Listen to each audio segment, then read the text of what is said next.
break. Yeah, I enjoyed it. Yeah. Managed to get our composure back. Took the table apart, put it back together again. Yeah, it's an important thing. I mean, it was kind of wobbly. Yeah. So, I think we're pretty smart people. I think we're very smart people, in fact. And humble.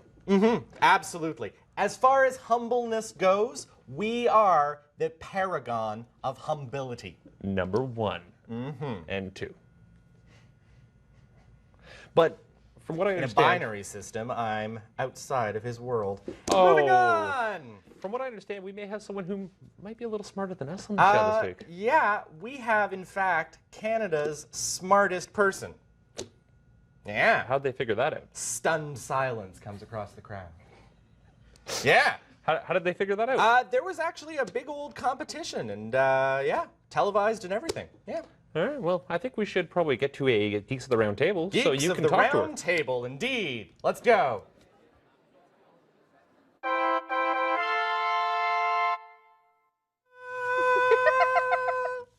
And we're back. Geeks of the Round Table. May I present to you, everyone, Katy Warren. Hey, cool. So, Canada's smartest person. That's a thing. Oh, barely. It's still kind of ridiculous because especially when people ask me to like introduce myself that way. It's like, yes, hello, I have arrived. I am the smartest one. it is time, right? Well, it was a crazy competition. I mean, I caught most of it, but there was everything from word puzzles to just sort of like building that tube thing where the water had to move through. Absolutely nice. So like spatial reasoning and all sorts of stuff. So yeah, super impressive. But aside from being Canada's smartest person, what else do you do? What do you do?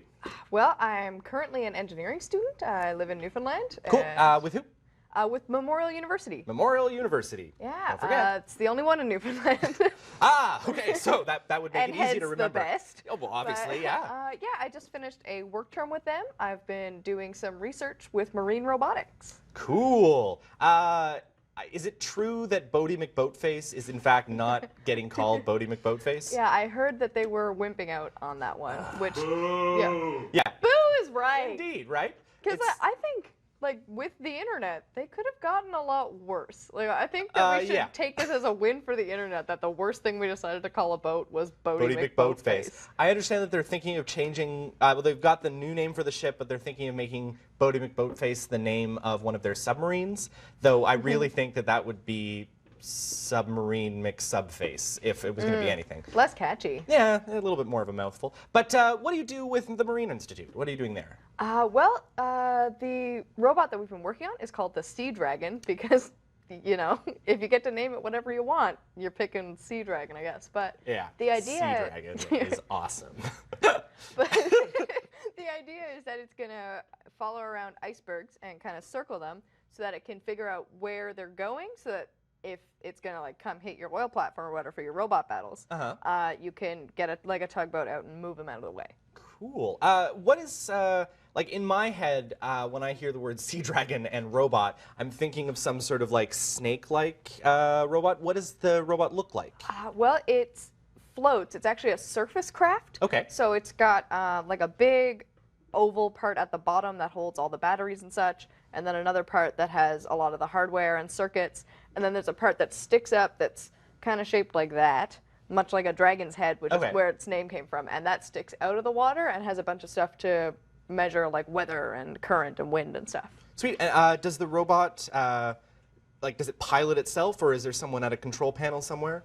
Well, that's actually a lot of what I was doing. I was designing circuits that went into the controller for it. So it's eventually going to be autonomous, but right now they haven't gotten that far with it.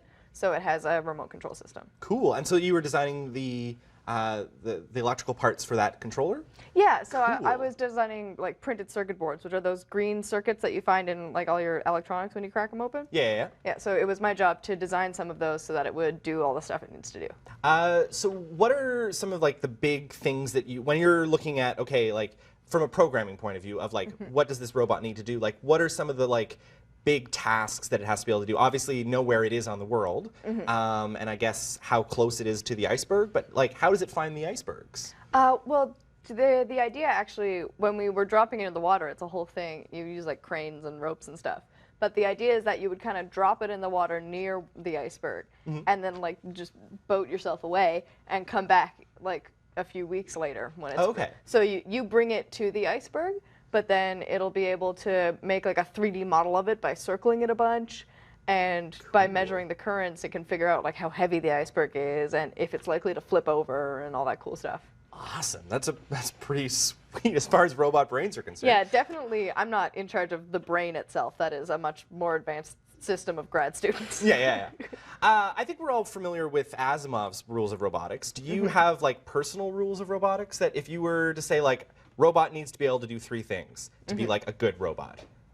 I guess for me, it's like robot needs to be competent but not aware. Competent but not aware. Okay.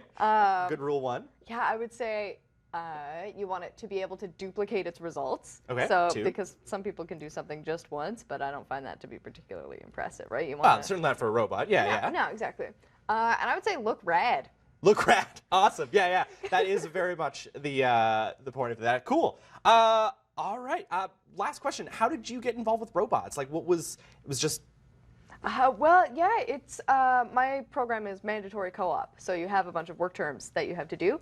And I actually had the interview for this one very shortly after being on the TV program. So my face was everywhere at MUN. Oh, yeah. Like at my university, it was on like the paper and on the banner for the website. So I got to the interview, and they're like, "Oh, you're the smart one," which is what looks great in a job interview. I would imagine so. You can kind of say like, "Yeah, I'm the one on the wall." Yeah. Awesome. Thanks very much. Thank Katy you. Warren, everyone, Canada's smartest person.